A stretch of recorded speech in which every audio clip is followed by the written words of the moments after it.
আসছেই নতুন বছর 2025-এ আমার ভাই মাধ্যমিক পরীক্ষা দেবে। এই পরীক্ষার জন্য স্কুল থেকে যেই 10 নাম্বার করে প্রজেক্ট নেওয়া হয়, সেই প্রজেক্টগুলির ফ্রন্ট পেজ ডিজাইনের দায়িত্ব নিলাম আমি। হাই, আমি দিদাস। Welcome back to my channel. তো দেখো, ক্লাস 10-এর মাধ্যমিক পরীক্ষাতে তো বিষয় রয়েছে 7টি।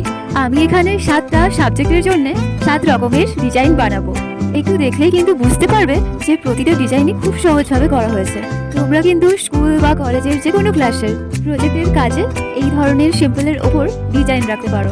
তবে আমি কিন্তু কাজটা খুব তাড়াহুড়ো করে করেছি। তোমরা যখন করবে এই ধরনের কাজ একটু সময় নিয়ে ধরে ধরে করো, দেখবে এই সাধারণ নকশাগুলোই কত সুন্দর করে তুলবে জিনিসটাকে। আর হ্যাঁ, আমার এই ভিডিওটা যদি কোনো মাধ্যমিক পরীক্ষার্থী দেখে থাকো, কমেন্টে জানিও কিন্তু। যারা এই নতুন বছরে মাধ্যমিক পরীক্ষা দিতে যাচ্ছ, তাদের সবার জন্য রইল অনেক শুভেচ্ছা। তবে এই 7 রকমের ডিজাইনের মধ্যে কোনটা তোমার সব থেকে ভালো লেগেছে অবশ্যই জানিও।